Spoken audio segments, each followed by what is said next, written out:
बहुत पुराने जमाने की बात है, जब शहरों में बिजली के खंभे कम होते थे और रातें सच में अंधेरी होती थीं, जब लोग एक दूसरे की आंखों में झांक कर यह तय करते थे कि सामने वाला सच बोल रहा है या झूठ। उन्हीं दिनों की यह कहानी है।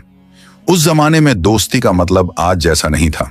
दोस्ती का मतलब था कि एक की तकलीफ दूसरे की नींद उड़ा दे, एक की खुशी दूसरे की आंखों में चमक बन जाए। और उसी जमाने में दो लड़के थे, हारून और कासिम, जिनकी दोस्ती को देखकर मोहल्ले के बुजुर्ग कहते थे कि यह दोनों एक ही रूह के दो जिस्म हैं। हारून का घर गली के उत्तरी कोने में था और कासिम का घर उसी गली के दक्षिणी सिरे पर। दोनों घरों के बीच की दूरी बमुश्किल 300 कदम की थी, मगर उन 300 कदमों में दोनों की पूरी दुनिया समाई हुई थी। बचपन से ही दोनों साथ उठते, साथ बैठते, एक ही स्कूल में पढ़ते, एक ही दरख्त के नीचे खाना खाते। हारून का स्वभाव जरा गंभीर था। वह कम बोलता, ज्यादा सोचता। कासिम इसके ठीक उलट था, हंसता बोलता, हर किसी को अपनी तरफ खींच लेता। दोनों की यही जोड़ी थी जो एक दूसरे को पूरा करती थी। जब दोनों जवान हुए तो उनके दिमाग में एक ख्वाब पला, अपना कारोबार। हारून के पास जमीन थी जो उसके बाप ने छोड़ी थी और कासिम के पास जुबान थी जो किसी को भी राजी कर सके।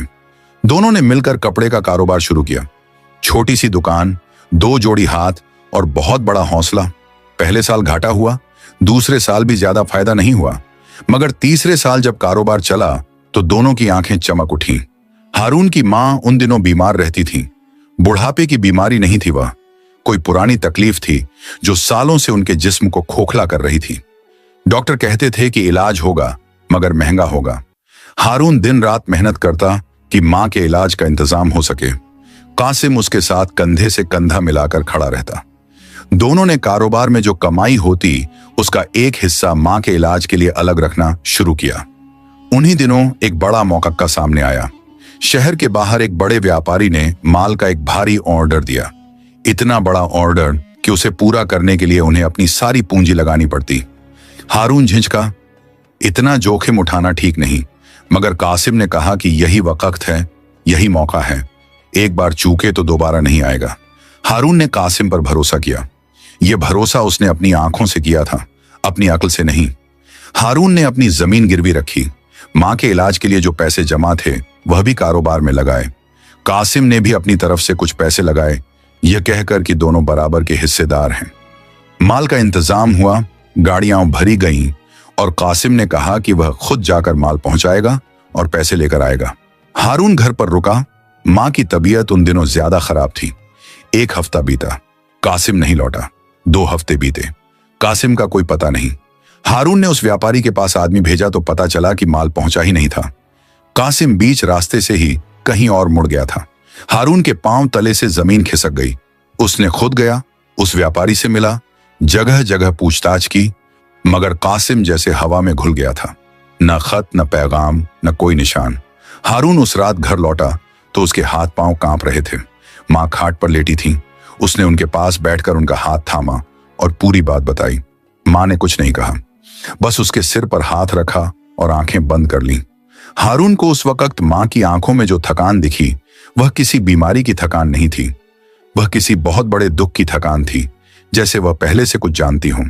अगले कुछ महीने हारून की जिंदगी के सबसे काले महीने थे। जमीन गई, पूंजी गई, दुकान गई। जिन लोगों से उधार लिया था वह तगादे करने लगे। मोहल्ले में फुसफुसाहट शुरू हुई। कोई कहता हारून की किस्मत खराब है, कोई कहता उसने खुद गलती की। किसी ने यह भी कहा कि जो होता है भले के लिए होता है। मगर इन सारी बातों से हारून का पेट नहीं भरता था। उसे असली तकलीफ पैसों की नहीं थी। असली तकलीफ वह थी जो उसके सीने में रोज रात कसकती थी कि जिस पर सबसे ज्यादा भरोसा किया उसी ने सबसे बड़ा धोखा दिया। मां की तबीयत उन दिनों और बिगड़ती जा रही थी। इलाज के पैसे नहीं थे। हारून इधर उधर से जो मिलता वह मां की दवाइयों पर लगाता। छोटे मोटे काम करने लगा, किसी के खेत में मजदूरी, किसी की दुकान पर हिसाब किताब। उसके पास जो थोड़ा बहुत पढ़ा लिखापन था वह काम आया। धीरे धीरे उसने एक छोटी सी नौकरी पकड़ी, एक कारखाने में हिसाब लिखने का काम। तनख्वाह कम थी मगर काम ईमानदारी से करता था। एक रात हारून देर से घर लौटा। मां की तबीयत उस दिन कुछ बेहतर लग रही थी। उन्होंने थोड़ा खाना खाया था, थोड़ी देर बैठी रही थी। हारून ने सोचा कि शायद दवाइयां असर कर रही हैं, मगर रात के दूसरे पहर में मां ने उसे पास बुलाया और धीरे से कहा कि बेटा, मुझे कुछ बात करनी है। हारून पास बैठ गया। मां ने कहा, कासिम बुरा आदमी नहीं है। हारून का जी चाहा कि कुछ कहे, मगर मां के सामने वह कभी जुबान नहीं खोलता था। उसने चुप रहना चुना। मां ने कहा, जिंदगी में हर बात वैसी नहीं होती जैसी दिखती है। कभी कभी जो सबसे बड़ा धोखा लगता है वही सबसे बड़ी मोहब्बत होती है। हारून ने सोचा कि बुखार में मां भ्रम में बोल रही हैं। उसने उनके माथे पर हाथ रखा, ठंडा पानी दिया और उन्हें लिटाया, मगर मां की वह बात उसके दिमाग में एक कांटे की तरह अटक गई। अगले कुछ दिनों में मां की हालत सुधरती गई। हारून को समझ नहीं आया कि यह क्या हुआ। डॉक्टर ने कहा था कि बीमारी बहुत आगे बढ़ चुकी है, मगर अचानक मां की सेहत संभलने लगी। हारून ने इसे खुदा की मेहरबानी समझा और शुक्र अदा किया। उसने यह सवाल नहीं किया कि जब पैसे नहीं थे तो इतनी महंगी दवाइयां कहां से आईं। वह इतनी तकलीफ में था कि हर छोटी राहत को खुदा की तरफ से मान लेता था। मां धीरे धीरे ठीक हुई। हारून की मेहनत जारी रही। साल गुजरते गए। कारखाने में उसकी ईमानदारी और लगन देखकर मालिक ने उसे बड़ी जिम्मेदारी दी। हारून ने उसे बखूबी निभाया। 5 साल बाद उसने फिर से अपना छोटा सा कारोबार शुरू किया। इस बार किसी पर भरोसा नहीं किया, किसी के साथ हिस्सेदारी नहीं की, सिर्फ अपने हाथ और अपनी अक्ल। उन्हीं सालों में हारून की शादी हुई। एक शरीफ घराने की लड़की जुबैदा। जुबैदा ने देखा कि उसका शौहर एक बार टूट चुका है, मगर टूटने के बाद और मजबूत हो गया है। उसने हारून का साथ दिया, उसके हर फैसले में हाथ बटाया। हारून के घर में बच्चे आए। पहले एक बेटा, फिर एक बेटी, फिर एक और बेटा। घर भरता गया। जिंदगी चलती रही, मगर हारून ने एक काम कभी नहीं किया। उसने कासिम को भुलाया नहीं। भूलता भी कैसे? वह धोखा उसके जिस्म में एक पुराने जख्म की तरह था जो ऊपर से भर गया था, मगर अंदर से कभी कभी टीसता था। जब कारोबार में कोई नई मुश्किल आती, हारून के दिमाग में कासिम का चेहरा आ जाता। जब कोई नया आदमी हाथ मिलाने आता, हारून की आंखें थोड़ी सख्त हो जाती थीं। साल पर साल बीतते गए। हारून का कारोबार बढ़ा। उसने जमीन वापस खरीदी, वही जमीन जो उसके बाप ने छोड़ी थी और जो कासिम के धोखे की वजह से गिरवी रखनी पड़ी थी। उस दिन हारून काफी देर उस जमीन पर खड़ा रहा। उसके पांव के नीचे मिट्टी थी, सिर के ऊपर खुला आसमान था और सीने में एक अजीब सी भावना थी जिसे वह नाम नहीं दे सका। मां बूढ़ी हो चुकी थी। उनकी आंखों की रोशनी कम हो गई थी, मगर जुबान वैसी ही थी। कम बोलती थी, मगर जो बोलती थी वह सीधे दिल में उतरता था। एक दिन उन्होंने हारून से कहा, बेटा, जब मैं न रहूं तो कासिम के बारे में गुस्सा दिल में मत रखना। हारून ने मां को देखा और कहा, मां, आप जिंदा हैं और ठीक हैं, ये बातें क्यों करती हैं? मां मुस्कुराई और कुछ नहीं बोली। 5 साल और बीते, 10 साल बीते, 15 साल बीते। कासिम का कोई नाम निशान नहीं था। कुछ लोगों ने कहा कि वह किसी और शहर में है और बहुत अमीर हो गया है। कुछ ने कहा कि उसने दूसरे लोगों के साथ भी यही किया और अब कहीं बड़े ठाठ में रहता है। हारून ने इन बातों को सुना और चुप रहा। वह समझ गया था कि जिंदगी में आगे बढ़ने के लिए पीछे देखना बंद करना पड़ता है। 20 साल पूरे होने में कुछ ही वक्त बचा था जब हारून का कारोबार शहर में सबसे मजबूत कारोबारों में गिना जाने लगा। उसके 3 बच्चे जवान हो रहे थे। बड़ा बेटा इमरान कारोबार में हाथ बटाने लगा था। बेटी सलमा की शादी हो चुकी थी और सबसे छोटा बेटा जावेद अभी पढ़ रहा था, 14-15 साल का, जिंदगी से भरपूर। उस एक शाम की बात है, हारून अपने दफ्तर से लौट रहा था, थका हुआ मगर मन में एक तरह की संतुष्टि लिए हुए। उसने अपनी जिंदगी पर नजर डाली तो लगा कि उसने जो खोया था वह सब वापस पा लिया है, और शायद उससे भी ज्यादा। उसके घर की छत मजबूत थी, घर के लोग खुश थे और उसके हाथ साफ थे। घर के दरवाजे पर पहुंचकर उसने देखा कि एक आदमी बाहर खड़ा है। पीठ उसकी तरफ थी, मगर कद काठ, कंधों का झुकाव, सिर पर बाल, यह सब कुछ जाना पहचाना लगा। हारून रुक गया। उसके कदम जमीन से चिपक गए। उसका दिल एक धड़कन के लिए रुका, फिर तेज चलने लगा। वह आदमी पलटा। कासिम था, मगर यह कासिम वह नहीं था जिसे हारून ने 20 साल पहले जाते देखा था। वह कासिम जवान था, चमकदार, बातूनी। यह कासिम, इसकी आंखें धंसी हुई थीं, गाल पिचके हुए थे, कपड़े साफ मगर पुराने और घिसे हुए थे। उसके हाथों में एक पोटली थी जो ऐसे लग रही थी जैसे उसकी पूरी दुनिया उसी में बंद हो, और उसके चेहरे पर वह भाव जिसे देखकर आदमी समझ जाता है कि सामने वाले के पास अब कहीं जाने की जगह नहीं बची। दोनों कुछ देर एक दूसरे को देखते रहे। न हारून ने कुछ कहा न कासिम ने। 20 साल की खामोशी दोनों के बीच खड़ी थी, न दीवार की तरह ठोस न हवा की तरह पारदर्शी, बस एक भारी थकी हुई चुप्पी। कासिम ने पहले बोला। उसकी आवाज में वह पुरानी बुलंदी नहीं थी, धीमी टूटी सी आवाज थी, जैसे बहुत दिनों से किसी ने उसे ठीक से नहीं सुना हो। उसने कहा, हारून मुझे जानता है। हारून ने एक लंबी सांस ली। उसके भीतर एक तूफान था जो 20 साल से उठने की कोशिश कर रहा था और हर बार उसने दबा दिया था। मगर उस तूफान के नीचे कुछ और भी था, कुछ ऐसा जिसे वह नाम नहीं दे सकता था।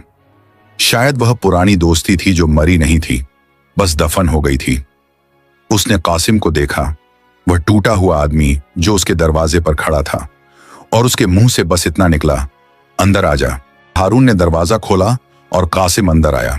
वह कदम जो उसने दहलीज के उस पार रखा, वह कदम 20 साल की दूरी को पार करने वाला कदम था।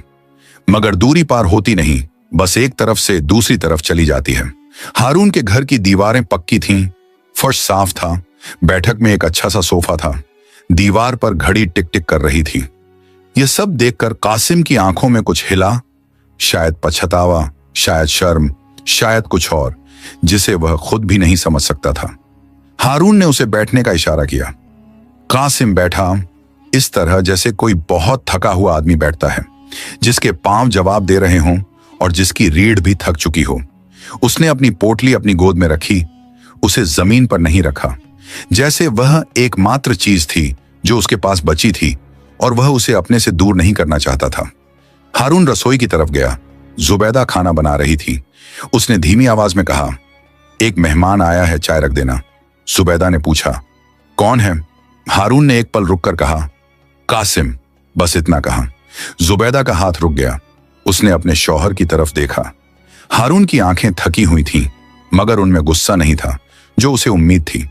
जुबैदा ने कुछ नहीं कहा, बस चाय का पानी चढ़ा दिया। बैठक में दोनों आमने सामने बैठे थे। घड़ी की टिक टिक बहुत तेज सुनाई दे रही थी। हारून ने पहले कुछ नहीं कहा, वह इंतजार करता रहा। कासिम की आंखें इधर उधर घूमती रहीं, दीवार पर, फर्श पर, अपने हाथों पर, मगर हारून की आंखों में नहीं। वह उस नजर का सामना नहीं कर सकता था। आखिरकार कासिम ने बोलना शुरू किया। उसकी आवाज पहले कांपी, फिर थोड़ी संभली। उसने कहा, हारून, मुझे पता है कि मैं यहां आने के काबिल नहीं हूं। मुझे पता है कि तूने 20 साल तकलीफ उठाई। मुझे पता है कि मैंने जो किया उसकी कोई माफी नहीं होती। मगर मैं आया हूं इसलिए नहीं कि मुझे कुछ चाहिए, इसलिए आया हूं कि जब तक यह नहीं कहूंगा मेरा दम नहीं निकलेगा। मुझे माफ कर दे। हारून ने उसे देखा। उसके चेहरे पर कोई भाव नहीं था, न नरमी न सख्ती। एक अजीब सी सपाटी थी, जैसे वह अंदर से कुछ तय कर रहा हो। जुबैदा चाय लेकर आई। उसने चाय की ट्रे रखी, कासिम की तरफ एक नजर डाली। वह नजर गर्म नहीं थी और चली गई। कासिम ने चाय की तरफ हाथ नहीं बढ़ाया। हारून ने कहा, पहले चाय पी, बाद में बात करते हैं। कासिम ने कांपते हाथों से प्याला उठाया। उसके हाथ देखकर हारून को एहसास हुआ कि यह आदमी शायद ठीक से खाया भी नहीं है कई दिनों से। उसने जुबैदा को आवाज दी, कुछ खाने को भी लाना। जुबैदा अंदर से सुन रही थी। उसने खाना लगाया, रोटी, दाल, एक कटोरी सब्जी कासिम के सामने रखा। कासिम ने देखा और उसकी आंखें भर आईं। उसने कहा, भाभी, मैं। जुबैदा ने कुछ नहीं कहा, बस अंदर चली गई। कासिम ने खाया। हारून बैठा रहा। जब कासिम खा चुका तो हारून ने कहा, अब बता। और कासिम ने बताया। उसने कहा कि जब वह उस माल को लेकर निकला था तो उसका इरादा धोखा देने का नहीं था। रास्ते में एक बड़े व्यापारी से मुलाकात हुई जिसने उसे एक और सौदे में शामिल होने का मौका दिया, बहुत बड़ा मुनाफा। कासिम लालच में आ गया। उसने सोचा कि पहले यह सौदा करेगा, 2 गुना पैसा कमाएगा, हारून का हिस्सा वापस करेगा और फिर सब ठीक हो जाएगा। मगर वह सौदा धोखा निकला। उस व्यापारी ने कासिम का सब कुछ लेकर रफू चक्कर कर लिया। कासिम के पास न हारून का पैसा था न अपना। वह हारून के सामने आने की हिम्मत नहीं जुटा सका। शर्म ने उसे दूर रखा। उसने सोचा कि पहले कमाएगा फिर लौटेगा, मगर किस्मत ने उसे कमाने नहीं दिया। एक शहर से दूसरा शहर, एक काम से दूसरा काम, हर बार कुछ न कुछ उखड़ता रहा। बीच में एक वक्त आया जब उसने थोड़ा जोड़ा और लौटने की कोशिश की, मगर तब तक उसे पता चला कि हारून का कारोबार डूब चुका है और हारून शहर छोड़ चुका है। कासिम ने उसे ढूंढने की कोशिश की मगर नहीं मिला। शायद उसने ज्यादा कोशिश नहीं की, शायद उसे डर था कि हारून की आंखों में क्या देखना पड़ेगा। फिर उसकी जिंदगी में एक दौर आया जब सब कुछ ठीक लगने लगा। शादी हुई, बेटा हुआ, कारोबार चला। कासिम ने सोचा कि शायद जिंदगी आगे बढ़ गई है, मगर एक बात थी जो उसे कभी चैन नहीं लेने देती थी, हारून का चेहरा। सोते वक्त, जागते वक्त, किसी खुशी के लम्हे में हारून की याद आती और सब कुछ फीका हो जाता। फिर वह दौर आया जब सब कुछ उलटने लगा। कारोबार में घाटा हुआ, पहले छोटा, फिर बड़ा, फिर इतना बड़ा कि संभलना मुश्किल हो गया। बीवी बीमार पड़ी, बीमारी ने लंबे अरसे तक साथ नहीं छोड़ा और आखिर में वह चली गई। बेटे ने देखा कि बाप के पास कुछ नहीं बचा और वह भी किसी बहाने से अलग हो गया। कासिम अकेला रह गया, एक टूटे हुए आदमी की तरह, जिसके पास न माजी का फख्र था न मुस्तकबिल की उम्मीद। उन दिनों उसे एक पुराने जानने वाले ने बताया कि हारून इस शहर में है और बहुत अच्छी हालत में है। कासिम ने सुना और एक लंबी सांस ली। उसे खुशी हुई, सच में खुशी हुई कि हारून ने अपने आप को फिर से खड़ा किया और उसी लम्हे में उसने तय किया कि जाना है, माफी मांगनी है, चाहे हारून दरवाजा बंद कर दे, चाहे गाली दे, चाहे कुछ भी करे, मगर यह बोझ उसे उतारना है। हारून यह सब सुनता रहा, उसके चेहरे पर कोई हलचल नहीं थी। जब कासिम चुप हुआ तो हारून ने कहा, तू यहां कहां रुकेगा आज रात? कासिम ने चौंक कर उसे देखा। उसे यह सवाल उम्मीद नहीं था। उसने कहा, कहीं ना कहीं हो जाएगा। हारून ने कहा, आज यहीं रह, कल देखेंगे। उस रात जुबैदा ने हारून को अकेले में कहा, यह क्या किया तुमने? उसे घर में क्यों रोका? हारून ने कहा, वह भूखा था। जुबैदा ने कहा, भूखे को खाना दे देते, रात भर रोकने की क्या जरूरत? हारून ने कहा, जुबैदा, वह कहां जाएगा रात को? जुबैदा ने कहा, यह हमारी समस्या नहीं है, उसने जो किया उसकी सजा यही है कि कहीं ठिकाना नहीं। हारून ने कुछ नहीं कहा। जुबैदा का गुस्सा बेजा नहीं था, वह भी इस घर का हिस्सा थी, वह भी उन बुरे दिनों की गवाह थी जब हारून टूटा हुआ था और उसने अपने शौहर को फिर से जोड़ा था। उसका दर्द असली था। अगली सुबह बड़ा बेटा इमरान घर आया। जब उसे पता चला कि कासिम कौन है और घर में है तो उसका मुंह सख्त हो गया। उसने अपने बाप से अलग कमरे में बात की, अब्बू, यह आदमी यहां क्यों है? आपने इसे अंदर क्यों आने दिया? हारून ने कहा, वह माफी मांगने आया है। इमरान ने कहा, माफी से हमारे 20 साल वापस आ जाएंगे? माफी से वह तकलीफ वापस आ जाएगी जो आपने उठाई? माफी से अम्मी ने जो मुश्किलें झेली वह वापस हो जाएंगी? हारून ने बेटे को देखा। इमरान की आंखों में बाप की तकलीफ का गुस्सा था, वह गुस्सा जो बच्चों में होता है जब वे देखते हैं कि उनके मां बाप को किसी ने तकलीफ दी। हारून समझता था यह गुस्सा, मगर उसने कहा, इमरान, यह मेरा मसला है, तुम्हें फैसला नहीं करना। इमरान चला गया, मगर जाने से पहले उसने एक बार उस कमरे की तरफ देखा जहां कासिम था, और उस नजर में नफरत नहीं थी, एक तरह का ठंडा इनकार था। कासिम ने यह सब महसूस किया। वह समझता था कि वह यहां बोझ है।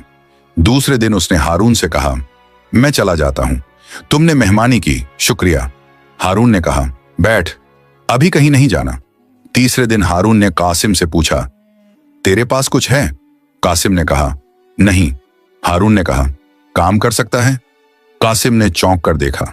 हारून ने कहा, मेरे गोदाम में एक आदमी की जरूरत है, हिसाब किताब देखने के लिए, तू कर सकता है। कासिम की आंखें डबडबा गईं। उसने कहा, हारून, तू यह क्यों कर रहा है? हारून ने कहा, इसीलिए नहीं कि तू मेरा पुराना दोस्त है, इसीलिए कि तुझे काम चाहिए और मुझे आदमी चाहिए। जुबैदा को जब यह पता चला तो घर में एक तूफान आया। उसने कहा, यह नहीं होगा, उसने धोखा दिया था, अब उसे तनख्वाह भी दोगे? हारून ने कहा, जुबैदा, मैं उस पर कोई एहसान नहीं कर रहा, काम के बदले पैसे, बस। जुबैदा ने कहा, और अगर उसने फिर धोखा दिया? हारून ने कहा, तो देखेंगे, मगर अभी उसे काम चाहिए। जुबैदा ने कहा, तुम बदल नहीं सकते हारून, तुम पहले भी उस पर भरोसा करते थे, आज भी कर रहे हो। उसने तुम्हारे साथ क्या किया ये तुम भूल जाते हो? हारून ने कहा, मैं भूला नहीं हूं, एक लम्हे के लिए भी नहीं भूला, मगर उसे काम नहीं दूंगा तो क्या करेगा? भीख मांगेगा, मर जाएगा। ये मेरे जमीर पर बोझ होगा। जुबैदा खामोश हो गई, मगर उसकी खामोशी रजामंदी नहीं थी। कासिम गोदाम में काम करने लगा। वह सुबह जल्दी आता, देर से जाता, हिसाब साफ रखता, कोई शिकायत नहीं करता। हारून के मुनीम ने एक दिन हारून को बताया कि यह नया आदमी बहुत मेहनती है। हारून ने सुना और कुछ नहीं कहा। इमरान का रवैया ठंडा रहा। वह कासिम से बात नहीं करता था। जरूरी हो तो छोटे छोटे जवाब देता। कासिम भी उससे दूर रहता। दोनों के बीच एक अनकही दूरी थी जो दोनों ने कायम रखी। एक शाम हारून और कासिम गोदाम बंद करके बाहर निकले। रास्ते में थोड़ी देर चुप रहे। फिर कासिम ने कहा, हारून, तेरी बीवी मुझसे नाराज है, तेरा बेटा मुझसे नाराज है। तू मुझे यहां रखकर अपने घर में तकलीफ बढ़ा रहा है। मैं चला जाता हूं। हारून ने कहा, तू जाना चाहता है? कासिम ने कहा, नहीं चाहता, मगर तेरे लिए बेहतर है। हारून ने कहा, मैं क्या बेहतर है यह मैं तय करूंगा। फिर एक पल रुककर हारून ने कहा, कासिम, मैंने तुझे माफ किया या नहीं यह अभी भी तय नहीं हुआ, मगर तुझे भूखे पेट और बेघर छोड़ देना यह मेरे बस का नहीं है। यह मेरी कमजोरी है, मेरी ताकत नहीं। कासिम कुछ देर चुप रहा। फिर उसने कहा, हारून, तू बहुत अच्छा इंसान है। हारून ने कहा, यह मत कह, मुझे तारीफ नहीं चाहिए, बस अपना काम ईमानदारी से कर। हफ्ते बीतते गए। घर का माहौल सतह पर शांत था, मगर नीचे से खदबदाता था। जुबैदा ने हारून से बात करना कम कर दिया था। वह बोलती थी, काम करती थी, मगर एक अनकही शिकायत उसके चेहरे पर हर वक्त रहती थी। इमरान हर हफ्ते घर आता था और हर बार उसकी आंखें सवाल करती थीं। एक रात हारून देर तक जागता रहा। उसके जहन में पुरानी बातें घूमती रहीं। वह रात जब उसे पता चला कि कासिम गायब हो गया है, वह सुबह जब उसने मां को बताया था, वह साल जब उसने मजदूरी की थी, वह लम्हा जब उसने वापस अपनी जमीन खरीदी थी। उसने अपनी जिंदगी के उन 20 सालों को याद किया और एक अजीब बात उसे एहसास हुई कि उन 20 सालों में जो तकलीफ थी वह उसे कहीं ना कहीं मजबूत भी बनाती रही थी। वह मजबूती जो उसे आज थी, शायद वह उस टूटने से ही आई थी, मगर इस एहसास से कासिम की गलती माफ नहीं हो जाती थी। हारून उलझन में था। एक तरफ 20 साल का दर्द था, असली, गहरा, पक्का। दूसरी तरफ वह आदमी था जो टूटा हुआ उसके सामने खड़ा था। तीसरी तरफ उसकी बीवी और बेटे का गुस्सा था जो बेजा नहीं था। और इन सब के बीच में हारून था, अकेला, उलझा हुआ। उसे मां की बात याद आई, वह बात जो मां ने उसे उस रात कही थी जब वह बीमार थी। जो सबसे बड़ा धोखा लगता है वही सबसे बड़ी मोहब्बत होती है। उस वक्त हारून ने सोचा था कि मां बुखार में बेहोशी की बातें कर रही हैं, मगर अब उस बात का वजन कुछ अलग लगा। उसने सोचा, मां ने यह क्यों कहा था? मां को क्या पता था जो उसे नहीं पता था? उसने सोचा और सोचता रहा। कुछ दिनों बाद घर में एक नई परेशानी आई। जावेद, हारून का सबसे छोटा बेटा, पिछले कुछ दिनों से थका थका लग रहा था। उसे बुखार था जो उतरता नहीं था। जुबैदा ने पहले घर पर दवाई दी, मगर बुखार टिका रहा। डॉक्टर के पास ले गए। डॉक्टर ने कुछ टेस्ट करवाए और उनका जवाब जब आया तो हारून और जुबैदा दोनों के पांव ठंडे हो गए। जावेद की तबीयत जितनी सोची थी उसे कहीं ज्यादा खराब थी। अस्पताल में दाखिल करना पड़ा। डॉक्टरों ने कहा कि फौरन ऑपरेशन होगा और इसके लिए खून चाहिए, एक खास ग्रुप का खून जो उस वक्त ब्लड बैंक में नहीं था। वक्त कम था, हालत नाजुक थी। हारून, इमरान, जुबैदा सबने टेस्ट करवाया, किसी का ग्रुप नहीं मिला। रिश्तेदारों को फोन किया गया, कोई काम नहीं आया। हारून का दिल डूबने लगा। उसका सबसे छोटा बेटा जो उस पूरे घर की जान था, जो हर वक्त हंसता रहता था, वह अस्पताल के बिस्तर पर लेटा था और उसे खून की जरूरत थी। उस लम्हे में कासिम दौड़ता हुआ आया। उसे किसी ने बताया था। उसने कहा, मेरा ग्रुप टेस्ट करो। डॉक्टर ने टेस्ट किया, मिल गया। हारून ने कासिम की तरफ देखा, कासिम ने हारून की तरफ देखा। दोनों के बीच कोई बात नहीं हुई, सिर्फ एक नजर। कासिम ने कहा, जो चाहिए ले लो, और वह अंदर चला गया। हारून दरवाजे के बाहर खड़ा रहा। उसके हाथ कांप रहे थे, डर से नहीं, किसी और चीज से। उसके सीने में कुछ हिल रहा था। 20 साल से जो जमा था वह पिघलने लगा था। जुबैदा उसके पास आई। उसकी आंखें गीली थीं। उसने हारून का हाथ थामा और कुछ नहीं कहा। अस्पताल के उस गलियारे में उस रात हारून के जहन में एक के बाद एक सवाल उठते रहे और जवाब की तलाश में वह और गहरे उतरता गया। उस अंधेरे में जहां बहुत पुरानी एक बात दफन थी जिसे अभी तक किसी ने उजाले में नहीं देखा था। अस्पताल की रातें बाकी रातों से अलग होती हैं। बाहर की दुनिया में रात आती है तो लोग सो जाते हैं, घर बंद हो जाते हैं, गलियां खाली हो जाती हैं, मगर अस्पताल की रात कभी सोती नहीं। वहां रोशनी हर वक्त जलती रहती है, कदमों की आहट हर वक्त सुनाई देती है और हर गलियारे में कोई ना कोई उस दरवाजे की तरफ ताकता रहता है जिसके उस पार उसका अपना कोई लेटा हुआ है। उस रात हारून भी उसी गलियारे में था, वही गलियारा जहां फर्श सफेद था, दीवारें सफेद थीं और रोशनी इतनी तेज थी कि छाया भी नहीं बनती थी। जावेद की हालत स्थिर थी। अभी ऑपरेशन से पहले की वह घड़ी जब डॉक्टर तैयारी कर रहे थे और परिवार बाहर इंतजार कर रहा था। हारून एक बेंच पर बैठा था, जुबैदा उसके पास थी, उसका हाथ अपने दोनों हाथों में थामे। इमरान बेंच के दूसरे सिरे पर बैठा था, आगे की तरफ झुका हुआ, हाथ अपने घुटनों पर टिकाए। तीनों चुप थे, उस किस्म की चुप जो शब्दों की कमी से नहीं आती, बल्कि इसलिए आती है कि कोई भी शब्द उस लम्हे के लिए काफी नहीं होता। कासिम अंदर था। खून देने के बाद नर्स ने उसे आराम करने को कहा था। वह एक छोटे से कमरे में लेटा हुआ था, छत को देखते हुए, बांह पर पट्टी बंधी हुई, आंखें खुली हुई। उसके जहन में क्या चल रहा था यह बाहर से नहीं दिखता था, मगर उसका चेहरा उस वक्त पहले से थोड़ा अलग था। उस पर एक हल्कापन था, जैसे किसी बड़े बोझ का एक हिस्सा उतर गया हो।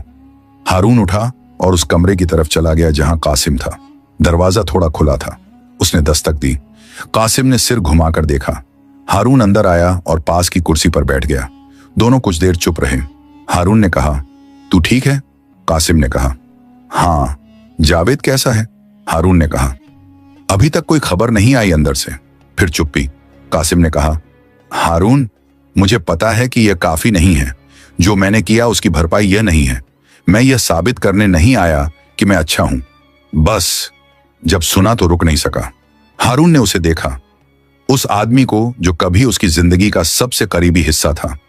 उसकी आंखों में आज भी वही कासिम था जो बचपन में दरख्त पर चढ़ जाता था और नीचे से आवाज देता था, हारून देख मैं कितना ऊपर आ गया। वही कासिम, मगर कितना बदला हुआ। हारून ने कहा, मुझे एक बात पूछनी है तुझसे। कासिम ने कहा, पूछ। हारून ने कहा, जब तू गया था उस वक्त मेरी मां का इलाज हो रहा था। पैसे खत्म हो गए थे, मां की दवाइयां बंद होने वाली थी, मगर अचानक किसी तरह मां की दवाइयां मिलती रहीं। मैंने उस वक्त नहीं सोचा। मैं इतना टूटा हुआ था कि हर राहत को खुदा की तरफ से मान लेता था, मगर आज इस रात मुझे पहली बार यह सवाल उठ रहा है। कासिम चुप हो गया। उसकी आंखें छत की तरफ चली गईं। हारून ने कहा, क्या तू जानता है उसके बारे में कुछ? एक लंबी चुप्पी रही। अस्पताल के गलियारे से किसी के कदमों की आहट आई। कोई दरवाजा बंद हुआ। कहीं दूर एक बच्चा रोया। फिर वह सब शांत हो गया। कासिम ने कहा, हारून? हारून ने कहा, हाँ। कासिम ने कहा, मैं तुझे यह बात बताना नहीं चाहता था, कभी नहीं चाहता था। इसलिए नहीं कि मुझे डर था, बल्कि इसलिए कि मुझे लगता था कि अगर तुझे पता चला तो तू समझेगा कि मैं अपनी गलती को किसी नेकी से ढकने की कोशिश कर रहा हूं, और मैं नहीं चाहता था कि तू मुझ पर एहसान का बोझ महसूस करे। हारून का दिल एक धड़कन के लिए रुका। कासिम ने कहा, जब मैंने तेरा पैसा लिया था, वह सारा पैसा जो हमारे कारोबार का था, जो तेरी जमीन का था, जो तेरी मां के इलाज के लिए रखा था, उसमें से एक बड़ा हिस्सा मैंने उस बड़े सौदे में लगाया था। यह सच है। मगर उससे पहले, उसी रात जब मैं निकला था, मैं एक डॉक्टर के पास गया था।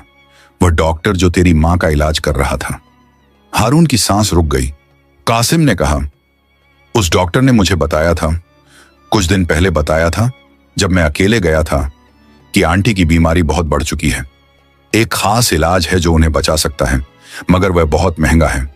इतना महंगा कि तुम दोनों मिलकर भी उतने पैसे नहीं जोड़ सकते। उसने यह भी कहा कि अगर जल्दी नहीं किया तो बहुत कम वक्त बचेगा।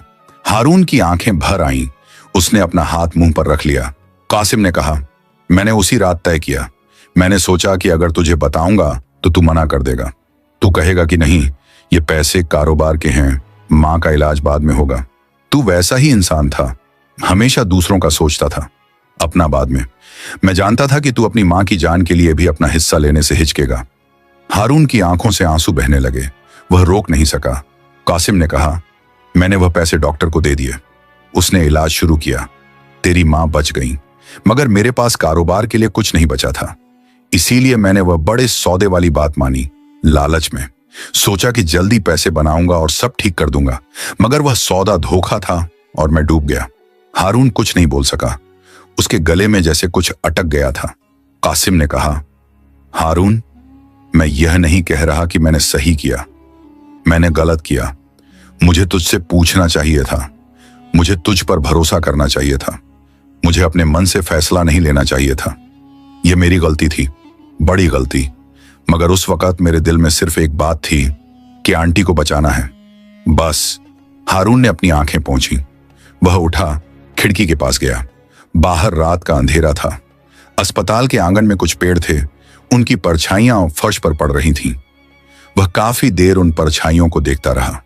उसे मां की वह बात याद आई, जो सबसे बड़ा धोखा लगता है वही सबसे बड़ी मोहब्बत होती है। मां जानती थी, मां को पता था हारून के अंदर कुछ टूटा, मगर इस बार अच्छे तरीके से टूटा, जैसे कोई पुरानी सख्त परत टूटती है और नीचे से कुछ नरम निकलता है। वह पलटा। कासिम उसे देख रहा था, उस नजर से जो माफी मांगती भी नहीं और उम्मीद भी नहीं रखती। बस एक थकी हुई सच्चाई थी उस नजर में। हारून ने कहा, यह बात तूने अभी क्यों बताई, इतने दिन बाद? कासिम ने कहा, इसलिए नहीं बताई कि तू माफ कर दे, बताई इसीलिए कि तेरा बेटा अंदर है और मैं चाहता हूं कि तू जानता हो कि मेरी पूरी जिंदगी में सिर्फ एक बात ऐसी है जिस पर मुझे अफसोस नहीं है, और वह यह है। हारून कुछ देर उसे देखता रहा, फिर वह वापस कुर्सी पर बैठ गया। दोनों फिर चुप हो गए, मगर इस चुप्पी में वह भारीपन नहीं था जो पहले था। इस चुप्पी में कुछ और था, कुछ पुराना, कुछ जाना पहचाना, जैसे बचपन की वह चुप्पी जो दो दोस्तों के बीच होती है जब शब्दों की जरूरत नहीं होती। बाहर गलियारे में कदमों की आहट हुई। हारून उठा और बाहर आया। एक डॉक्टर आ रहा था। उसके चेहरे पर थकान थी, मगर उसकी आंखों में एक हल्कापन था। डॉक्टर ने कहा, ऑपरेशन कामयाब रहा, जावेद ठीक है। जुबैदा की आंखों से आंसू बह निकले। इमरान ने लंबी सांस ली। हारून ने आंखें बंद की और एक पल ऐसे रहा जैसे किसी से शुक्र अदा कर रहा हो। फिर उसने पलटकर उस कमरे की तरफ देखा जहां कासिम था। इमरान ने भी देखा। उसकी आंखों में अभी भी वह ठंडापन था, मगर उसमें अब एक दरार आ गई थी, एक बारीक सी लकीर जो पूरी बर्फ को पिघला नहीं सकती थी, मगर यह बताती थी कि पिघलना शुरू हो सकता है। जुबैदा ने हारून से कहा, उसे बताओ। हारून उस कमरे में गया। कासिम बैठ गया था। शायद आहट सुनकर कुछ समझ गया था। हारून ने कहा, जावेद ठीक है। कासिम की आंखें बंद हो गईं। उसके होंठ हिले।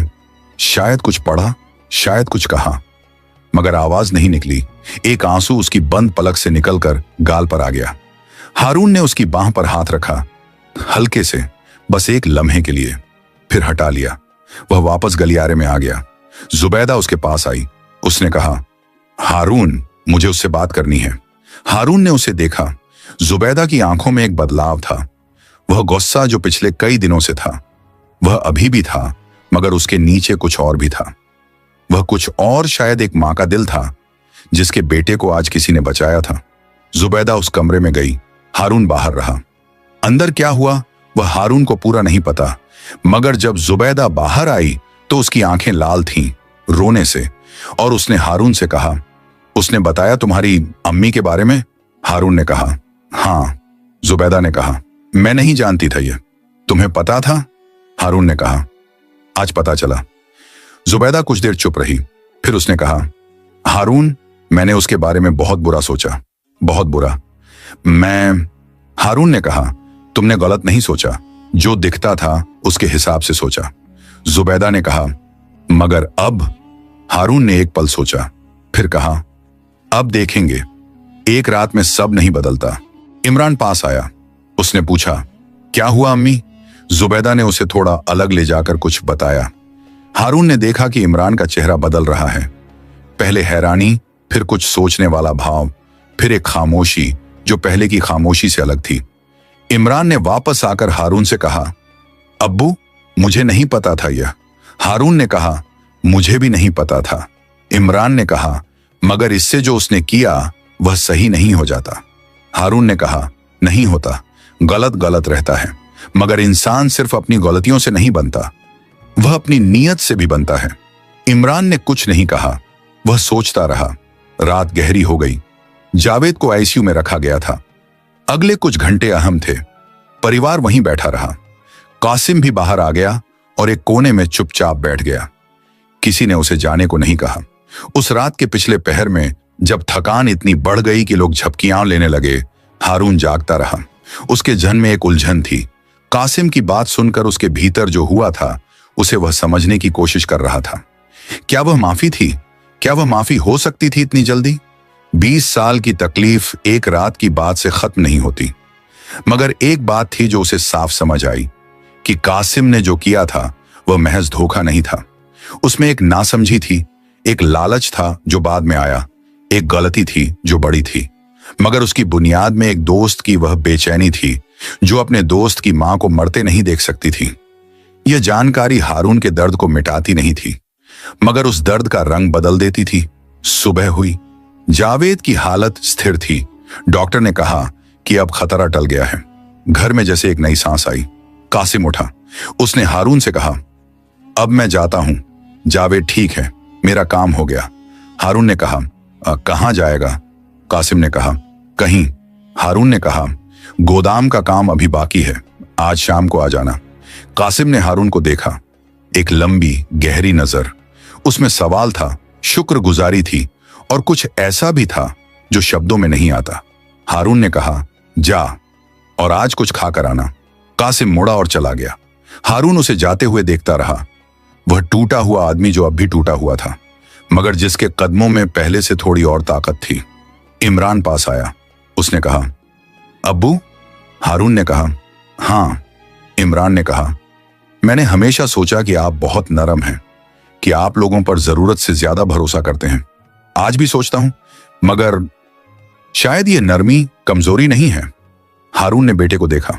इमरान बड़ा हो गया था, जिस्म से नहीं बल्कि अंदर से। उस रात में कुछ ऐसा हुआ था जो उसे बदल रहा था।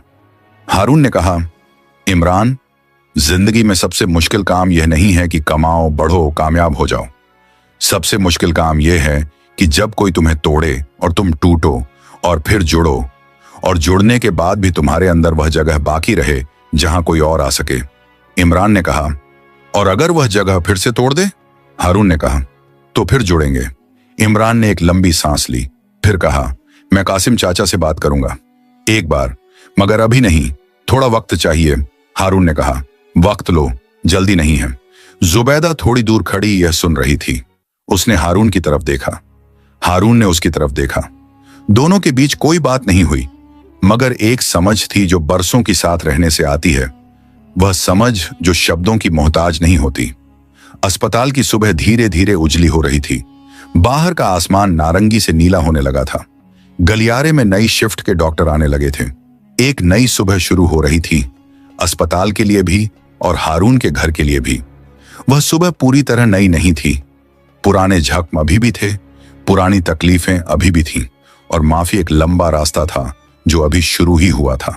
मगर उस रास्ते पर पहला कदम पड़ चुका था, और पहला कदम ही सबसे मुश्किल होता है। घर वापसी उस सुबह हुई जब आसमान में बादल थे और हवा में एक हल्की सी ठंडक थी जो न सर्दी की थी न गर्मी की, बस एक बीच की कैफियत जो बदलते मौसम में आती है। जावेद को अभी अस्पताल में रहना था, कम से कम 3 और दिन, मगर खतरा टल गया था और वह होश में था। और जब उसने पहली बार आंखें खोलकर अपनी मां को देखा तो बस इतना कहा, अम्मी, भूख लगी है। जुबैदा हंस पड़ी और रो पड़ी, दोनों एक साथ। हारून घर लौटा तो घर वहीं था, वही दरवाजा, वही दीवारें, वही आंगन। मगर जो आदमी उस दरवाजे से अंदर दाखिल हो रहा था वह कल वाला आदमी नहीं था। रात भर की जागरात, कासिम की बात, जावेद का ऑपरेशन, इन सब ने मिलकर उसके भीतर कुछ ऐसा हिलाया था जो बरसों से एक जगह जमा था। वह जमाव जो रोज की जिंदगी में दिखता नहीं था, बस कभी कभी रात को किसी पुरानी याद में, किसी अचानक के लम्हे में महसूस होता था। उसने कपड़े बदले, थोड़ा पानी पिया और बैठक में आ गया। जुबैदा चाय लेकर आई। दोनों बैठे। बाहर से बच्चों के खेलने की आवाजें आ रही थीं। मोहल्ले के बच्चे सुबह की धूप में बेफिक्र।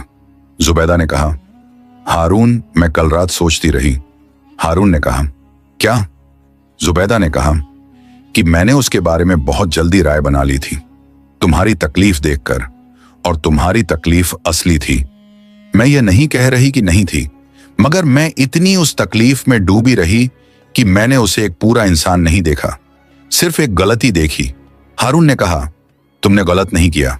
जुबैदा ने कहा, मैंने अपने घर में उसे आने दिया, खाना दिया, मगर दिल से नहीं दिया, और वह महसूस करता था यह। हारून ने एक लंबी सांस ली, कहा, जुबैदा, यह सब इतना आसान नहीं है। माफ करना आसान नहीं होता, और माफ करने का मतलब यह भी नहीं होता कि जो हुआ वह ठीक था। बस इतना होता है कि उस बोझ को आगे नहीं उठाना। जुबैदा ने कहा, और तुम उठाओगे नहीं अब? हारून ने कुछ देर सोचा, फिर कहा, नहीं जानता, मगर कोशिश करूंगा। जुबैदा ने चाय का प्याला रखा और हारून का हाथ थामा। उसने कहा, मैं तुम्हारे साथ हूं, जो भी फैसला करो। हारून ने उसकी तरफ देखा। यह औरत जिसने उसकी सबसे मुश्किल जिंदगी में उसका हाथ थामा था, जिसने उसके टूटने को देखा था और उसे जुड़ने में मदद की थी, आज भी वही थी, बदली नहीं थी। उसने कहा, तुम अच्छी हो जुबैदा। जुबैदा ने कहा, यह मत कहो, मैं बस तुम्हारी बीवी हूं। हारून हल्का सा मुस्कुराया, पहली बार उस पूरी रात के बाद। 2 दिन बाद जावेद घर आया। वह अभी कमजोर था, मगर उसकी आंखों में वह चमक थी जो पहले थी। घर में एक खुशी का माहौल था, वह खुशी जो तकलीफ के बाद आती है और इसीलिए और ज्यादा मीठी होती है। जावेद को जब बताया गया कि उसे किसने खून दिया था, तो उसने हैरानी से पूछा, वह कासिम चाचा कौन है? हारून ने कहा, बहुत पुराने दोस्त हैं। जावेद ने कहा, तो उन्हें बुलाओ, मैं शुक्रिया करना चाहता हूं। जुबैदा और इमरान ने एक दूसरे की तरफ देखा। हारून ने कहा, बुलाएंगे, तू पहले आराम कर। उसी शाम हारून गोदाम गया। कासिम वहां था, काम कर रहा था, हिसाब लिख रहा था। उसने हारून को देखा और उठा। हारून ने कहा, बैठ, काम करते रह। कासिम बैठ गया। हारून थोड़ी देर इधर उधर घूमता रहा, गोदाम में रखे माल को देखता रहा, दीवारों को देखता रहा। फिर एक कुर्सी खींचकर कासिम के पास बैठ गया। उसने कहा, कासिम, मैं तुझसे एक बात पूछना चाहता हूं। कासिम ने कलम रखा, कहा, पूछ। हारून ने कहा, जब तुझे एहसास हुआ कि उस सौदे में धोखा हुआ, उस वक्त तू वापस क्यों नहीं आया? पैसे नहीं थे तो भी आ सकता था, खाली हाथ आता। मैं तुझे जानता था, मैं समझता। कासिम ने एक लंबी सांस ली। उसने कहा, हारून, यह सवाल मैंने खुद से 1000 बार पूछा है, और हर बार जवाब एक ही आया, शर्म, सिर्फ शर्म। मैंने तुझ पर तेरी मां के इलाज का फैसला किया, तुझसे पूछे बिना। मैंने तेरा पैसा लगाया, तुझसे पूछे बिना, और फिर वह भी गया। मेरे पास कोई चेहरा नहीं था जो मैं तेरे सामने लेकर आ सकता। हारून ने कहा, और वह 20 साल। कासिम ने कहा, 20 साल मैंने खुद को सजा दी। यह मत समझ कि मेरी जिंदगी अच्छी रही। जब भी कुछ अच्छा होने लगा, कोई ना कोई चीज टूट गई, जैसे ऊपर से कोई देख रहा था और कह रहा था कि नहीं, तूने जो किया उसका हिसाब बाकी है। हारून ने उसे देखा, उस थके हुए चेहरे को, उन धंसी हुई आंखों को, उन हाथों को जो कभी बहुत चुस्त और फुर्तीले थे और आज कांपते थे। हारून ने कहा, कासिम, तू रात को कहां रहता है? कासिम ने कहा, पास में एक सस्ती जगह है, काम चल जाता है। हारून ने कहा, कल से मेरे गोदाम के पिछले कमरे में रह, वहां एक खाट है, पंखा है, तनख्वाह से किराया कट जाएगा, ज्यादा नहीं। कासिम ने कहा, हारून तू। हारून ने कहा, यह दोस्ती नहीं है, यह कारोबारी फैसला है। तू काम ठीक करता है, पास रहेगा तो सुबह जल्दी आ सकेगा। कासिम समझ गया, यह हारून का तरीका था, एहसान को कारोबार का नाम देना ताकि लेने वाले को बोझ न लगे। उसने कहा, ठीक है। हफ्ते बीतते गए। जावेद धीरे धीरे ठीक हुआ। एक दिन जावेद ने जिद की कि कासिम चाचा को घर बुलाओ। जुबैदा ने हारून को देखा। हारून ने कहा, ठीक है। कासिम घर आया। जावेद बिस्तर पर बैठा था। उसने कासिम को देखा, एक लंबा थका हुआ आदमी, और कहा, चाचा, आपने मुझे बचाया। कासिम ने कहा, नहीं बेटा, खुदा ने बचाया, मैं तो बस एक जरिया था। जावेद ने कहा, फिर भी। कासिम ने जावेद का सिर थपथपाया। उसकी आंखें भर आईं, मगर इस बार वह आंसू वह थे जो किसी पुरानी तकलीफ के नहीं, किसी नई गर्माहट के थे। उस शाम खाना साथ खाया गया। इमरान भी था। वह कासिम से ज्यादा नहीं बोला, मगर जब खाने के बाद कासिम उठने लगा तो इमरान ने कहा, चाचा चाय पिएंगे? कासिम ने उसे देखा। इमरान की आंखों में वह ठंडापन नहीं था जो पहले था। वहां एक कोशिश थी, एक मुश्किल, धीमी मगर असली कोशिश। कासिम ने कहा, पीऊंगा। वह रात उस घर में एक अलग किस्म की रात थी। कोई बड़ी बात नहीं हुई, कोई लंबा बयान नहीं दिया गया, कोई औपचारिक माफी का दृश्य नहीं था। बस चाय पी गई, थोड़ी इधर उधर की बातें हुई। जावेद ने एक मजेदार बात कही जिस पर सब हंसे, कासिम भी। और उस हंसी में, उस एक हंसी में मां कुछ था जो बहुत पुराना था। वह आवाज जो बचपन में उस गली में गूंजती थी जब दो लड़के साथ खेलते थे। हारून ने वह आवाज सुनी और एक पल के लिए आंखें बंद कर ली। बाहर रात हो गई थी, आसमान में तारे थे। उस रात हारून देर तक जागता रहा। उसके जहन में एक बात घूमती रही कि माफी दरअसल क्या होती है।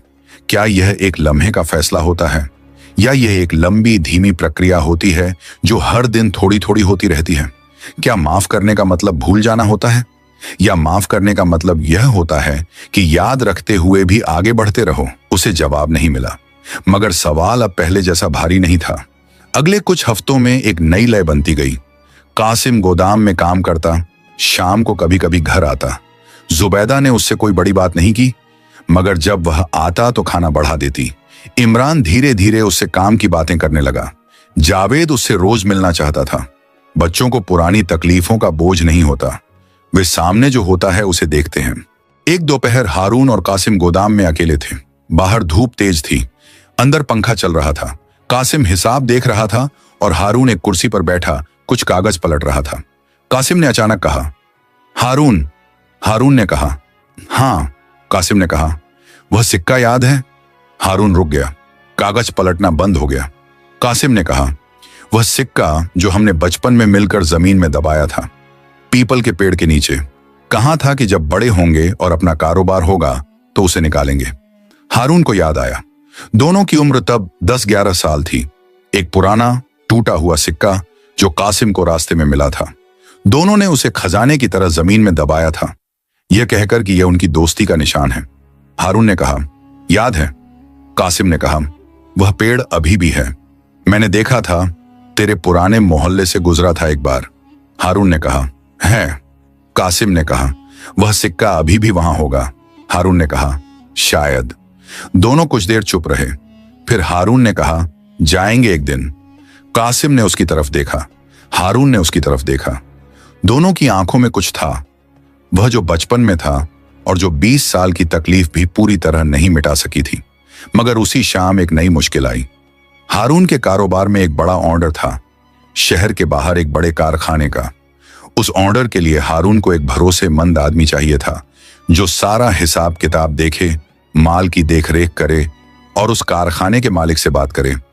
इमरान ने कहा कि वह खुद जाएगा, मगर उसी हफ्ते इमरान के बेटे यानी हारून के पोते की तबीयत खराब हो गई। इमरान का जाना मुमकिन नहीं था। हारून के पास एक ही रास्ता था। शाम को उसने कासिम को बुलाया। उसने सारी बात बताई, ऑर्डर की, कारखाने की, जिम्मेदारी की। कासिम चुपचाप सुनता रहा। हारून ने कहा, मैं चाहता हूं कि तू जाए। कासिम ने कहा, मैं? हारून ने कहा, हाँ। कासिम ने कहा, हारून, तू मुझे भेज रहा है?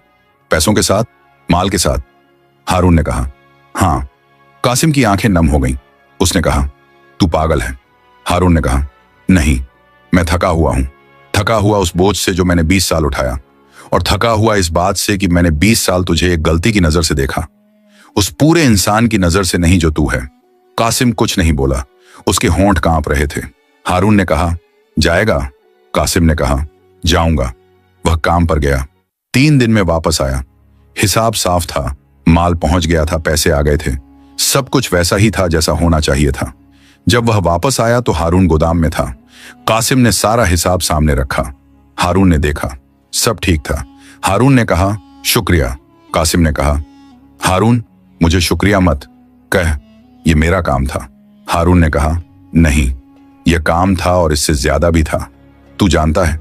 कासिम जानता था। उन दिनों में एक और बात हुई जो छोटी थी मगर उसका असर बड़ा था। हारून की माँ, जो अब बहुत बूढ़ी हो गई थी और ज्यादातर वक्त अपने कमरे में रहती थी, को जब पता चला कि कासिम घर आने लगा है तो उन्होंने हारून से कहा, उसे मेरे पास ले आ। हारून ने कासिम को बताया। कासिम का रंग उड़ गया। उसने कहा, आंटी मुझसे क्या कहेंगी? हारून ने कहा, जो कहेंगी सुन लेना। कासिम माँ के कमरे में गया। हारून बाहर रहा। अंदर क्या हुआ वह पूरा हारून को कभी नहीं पता चला, मगर जब कासिम बाहर आया तो उसकी आंखें इतनी सूजी हुई थीं जैसे वह काफी देर रोया हो, और उसके चेहरे पर एक ऐसा भाव था जो हारून ने पहले कभी नहीं देखा था। वह भाव जो किसी को तब होता है जब कोई बहुत बड़ा बोझ अचानक उठा लिया जाए। हारून ने पूछा, क्या हुआ?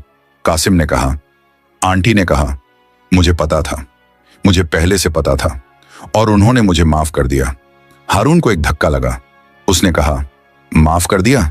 कासिम ने कहा, उन्होंने कहा, तूने मेरी जान बचाई थी और इसीलिए मैं अपने बेटे को कभी तुझसे नफरत करने नहीं दे सकती थी।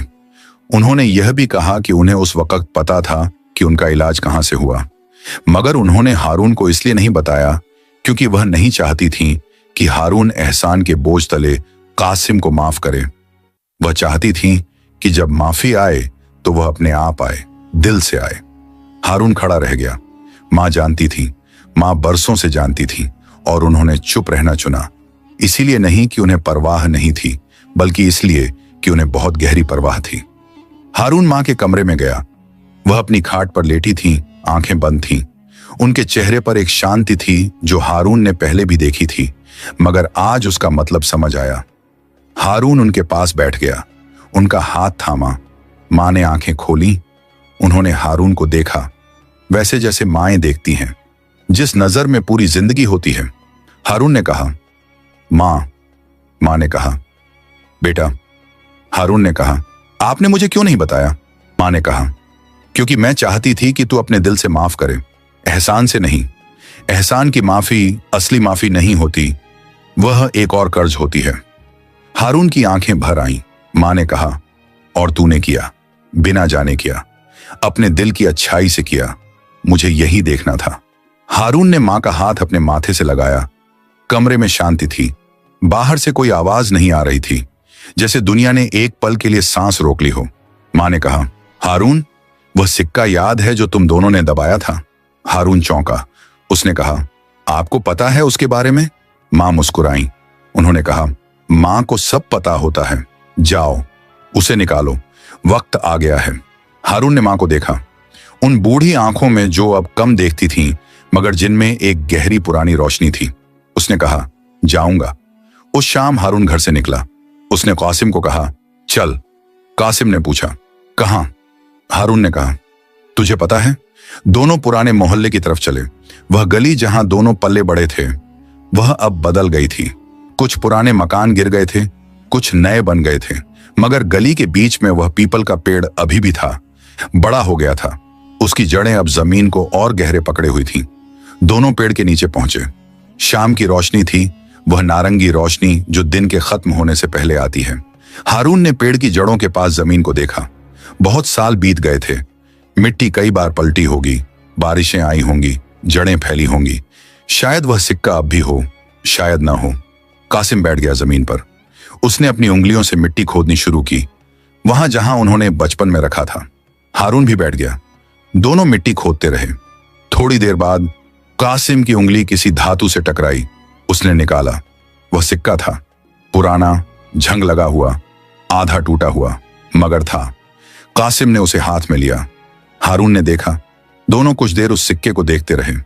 फिर कासिम ने वह सिक्का हारून की तरफ बढ़ाया। हारून ने उसे लिया। उसने उसे पलटा, दोनों तरफ से देखा। टूटा हुआ सिक्का, आधा इधर आधा उधर। हारून ने वह आधा हिस्सा कासिम को वापस दिया। उसने कहा, यह तेरा है। कासिम की आंखें भर आईं। दोनों पेड़ के नीचे बैठे रहे। शाम ढलती रही, रोशनी कम होती रही और आसमान में पहला तारा निकला। मगर जो बात अभी बाकी थी वह अगले दिन सुबह हुई, और वह बात इस पूरी कहानी की असली कड़ी थी। अगली सुबह हारून जल्दी उठा, फज्र की नमाज पढ़ी, फिर कुछ देर बैठा रहा, उस खामोशी में जो सुबह की पहली रोशनी के साथ आती है। जब दुनिया अभी पूरी तरह जागी नहीं होती और एक अजीब सी सफाई होती है हवा में। उसके हाथ में वह आधा सिक्का था जो कल शाम से उसकी मुट्ठी में था। उसने उसे देखा, झंग लगा हुआ, घिसा हुआ, टूटा हुआ, मगर असली। इस सिक्के ने 30 से ज्यादा साल जमीन के अंदर गुजारे थे, मिट्टी में दबे, जड़ों के बीच, और फिर भी बाहर आया। टूटा हुआ मगर बाहर आया। हारून को लगा कि यह सिक्का सिर्फ धातु का टुकड़ा नहीं है, यह उस सब का निशान है जो दबा रहा, जो जमीन में था, जो ऊपर से नहीं दिखता था मगर था। जुबैदा उठी तो उसने हारून को उस तरह बैठे पाया। उसने पूछा, सोए नहीं? हारून ने कहा, सोया, बस जल्दी उठ गया। जुबैदा ने उसके हाथ में सिक्का देखा। उसने कुछ नहीं पूछा, बस चाय बनाने चली गई। यह उसकी खूबी थी।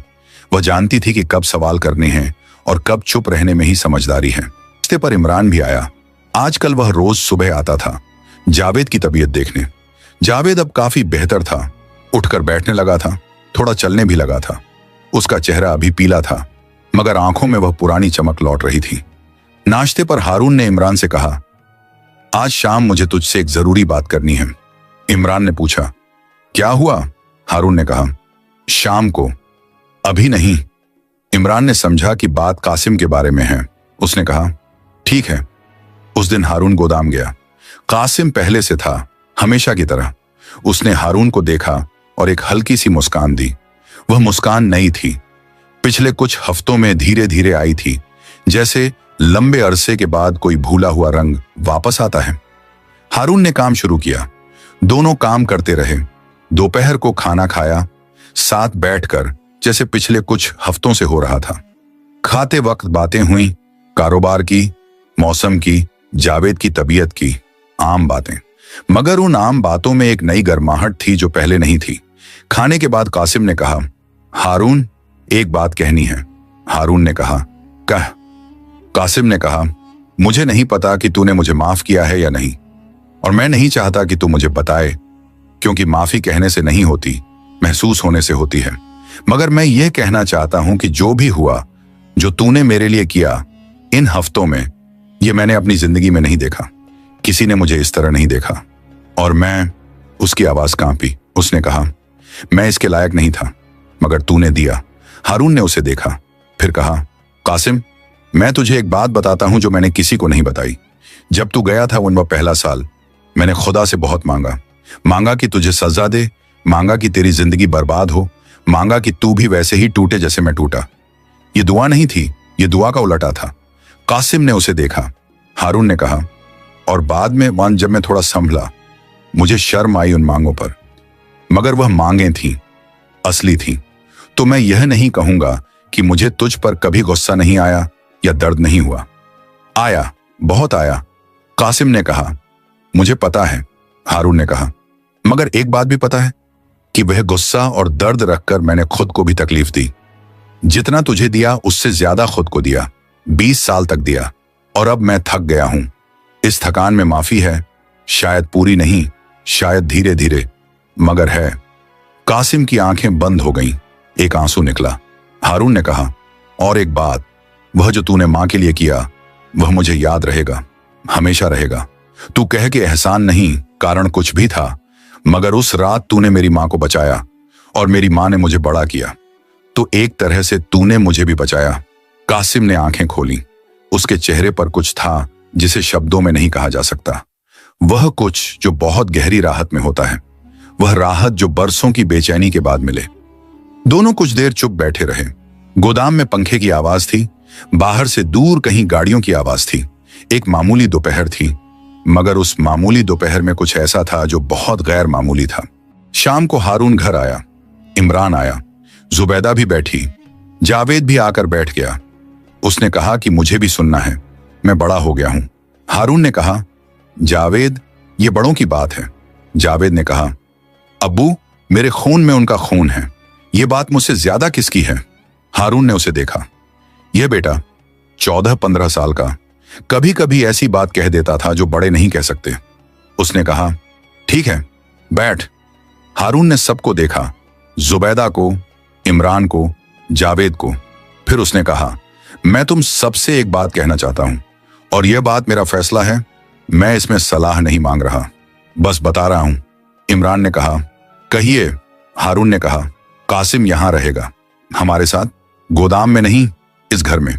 इस घर में एक कमरा है जो खाली है, वह कमरा उसका होगा और वह हमारे कारोबार में पूरी तरह शामिल होगा।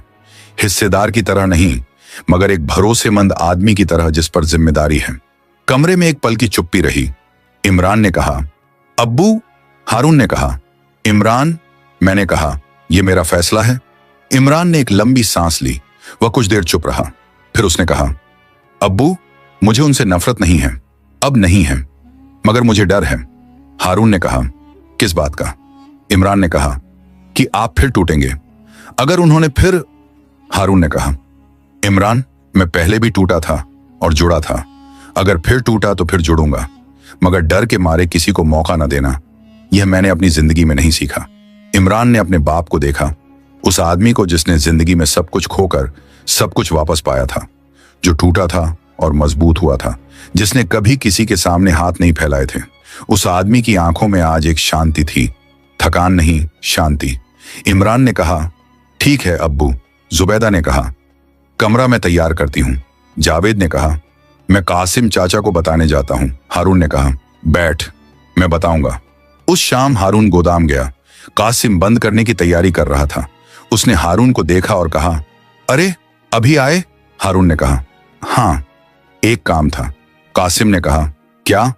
हारून ने कहा, कल से तू घर में रहेगा, खाली कमरा है, वह तेरा है। कासिम ने हारून को देखा, एक लंबी गहरी नजर। हारून ने कहा, और यह भी सुन, यह रहम नहीं है, यह दोस्ती भी नहीं है, अब भी नहीं, अभी तो बस एक शुरुआत है। दोस्ती वापस आएगी, धीरे धीरे, अपने वक्त पर, मगर यह घर तेरे लिए खुला है। कासिम की आंखें भर आईं। उसने कहा, हारून, मैं। हारून ने कहा, कुछ मत कह, बस कल सुबह आ जाना। कासिम ने कहा, ठीक है। हारून मुड़ने लगा, फिर रुका, पलटा। उसने जेब से वह आधा सिक्का निकाला, कासिम के पास गया। कासिम ने भी अपनी जेब से अपना आधा हिस्सा निकाला। वह उसे हर वक्त साथ रखता था।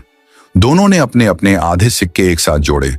वह टूटा हुआ सिक्का जो बचपन में टूटा था और जिसे उन्होंने जमीन में दबाया था। दोनों टुकड़े मिले तो सिक्का पूरा हुआ, टूटा हुआ, झंग लगा हुआ, घिसा हुआ, मगर पूरा। हारून ने उस पूरे सिक्के को एक पल देखा, फिर उसे कासिम के हाथ में रख दिया। कासिम ने कहा, यह तू क्यों दे रहा है? हारून ने कहा, क्योंकि इसे तू रख, मेरे पास जो था वह मेरे पास है। घर है, कारोबार है, बीवी है, बच्चे हैं, मां है, तेरे पास बस यह सिक्का हो। कासिम ने उस सिक्के को मुट्ठी में बंद किया। हारून ने कहा, और एक बात। कासिम ने कहा, हाँ। हारून ने कहा, अगली बार जब कोई मुश्किल हो, कोई भी मुश्किल, तू मुझे बताएगा, अपने मन से फैसला नहीं लेगा, यह एक शर्त है। कासिम ने कहा, यह शर्त मंजूर है। हारून ने कहा, ठीक है, और वह चल दिया। रात को घर में सब सो गए। हारून देर तक जागता रहा, मगर इस बार उसके जहन में कोई उलझन नहीं थी, कोई सवाल नहीं था। एक शांति थी, वह शांति जो किसी बड़े काम के बाद आती है, जब आदमी जानता है कि उसने जो करना था वह कर दिया। उसने आंखें बंद की, उसे नींद आ गई। अगले दिन सुबह कासिम आया। उसके हाथ में वही पुरानी पोटली थी, वही जो वह पहले दिन लेकर आया था। जुबैदा ने दरवाजा खोला। दोनों ने एक दूसरे को देखा। जुबैदा ने एक पल रुककर कहा, आओ, अंदर आओ। कासिम अंदर आया। जावेद दौड़कर आया। कासिम चाचा, आप आ गए। उसने कासिम का हाथ थामा और खींचते हुए कहा, चलिए आपका कमरा दिखाता हूं। कासिम हंसा, वह हंसी जो बहुत दिनों बाद आती है और इसीलिए सच्ची होती है। इमरान थोड़ी देर बाद आया। उसने कासिम को देखा, कासिम ने उसे देखा। दोनों के बीच एक पल की खामोशी रही। फिर इमरान ने कहा, चाचा, नाश्ता तैयार है, बस इतना। मगर उस चाचा में जो गर्माहट थी वह पहले नहीं थी, वह नई थी। मां के कमरे में जब कासिम गया तो उन्होंने उसका हाथ थामा और कहा, अब इस घर में रहोगे, यह घर तुम्हारा भी है। कासिम ने उनके हाथ को दोनों हाथों में लिया। कुछ नहीं कहा, कहने की जरूरत नहीं थी। उस सुबह उस घर में नाश्ता साथ हुआ। हारून, जुबैदा, इमरान, जावेद और कासिम। मेज पर रोटी थी, अंडे थे, चाय थी। आम सी सुबह थी, मगर उसमें कुछ ऐसा था जो आम नहीं था। जावेद ने कहा, कासिम चाचा, आपको शतरंज आती है? कासिम ने कहा, आती थी, अब भूल गया शायद। जावेद ने कहा, मैं सिखाऊंगा, आज शाम को। हारून ने जावेद को देखा, उस बेटे को जो कुछ हफ्ते पहले अस्पताल में था, जिसके लिए उसने रात भर जागकर दुआ की थी। वह बेटा आज इस मेज पर बैठा था, जिंदा था, हंस रहा था, और उस मेज पर वह आदमी भी था जिसने उस बेटे को किसी तरह किसी मोड़ पर मार बचाया था। जिंदगी अजीब होती है, वह सीधी लकीर में नहीं चलती, टेढ़ी मेढ़ी चलती है, उलझती है, कभी बहुत अंधेरी हो जाती है। मगर अगर आदमी चलता रहे, गिरकर उठे, टूटकर जुड़े और अपने दिल में उस जगह को जिंदा रखे जहां कोई और आ सके, तो कभी ना कभी वह मोड़ आता है जहां रोशनी होती है। हारून के हाथ में चाय का प्याला था। उसने एक घूंट लिया। चाय गर्म थी, बाहर से धूप आ रही थी, वह सुबह की धूप जो नरम होती है, जो जलाती नहीं, बस गर्म करती है। हारून ने खिड़की से बाहर देखा। आसमान साफ था।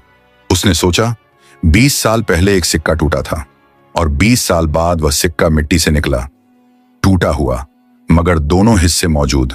और जब दोनों हिस्से मिले तो वह पूरा हुआ। हर टूटी हुई चीज दोबारा जुड़ सकती है, बशर्ते कि दोनों हिस्से बचे हों और बशर्ते कि कोई उन्हें जोड़ने की हिम्मत रखता हो। हारून ने प्याला रखा। मेज पर बातें चल रही थीं, जावेद की, इमरान की, कासिम की, जुबैदा की। सब बोल रहे थे, सब सुन रहे थे। हारून बस बैठा था, उस घर में, उस मेज पर, उन लोगों के बीच जो उसके अपने थे। और एक वह भी था जो एक दिन अपना था, फिर पराया हो गया था, और आज धीरे धीरे टेढ़े मेढ़े रास्ते से वापस आ रहा था।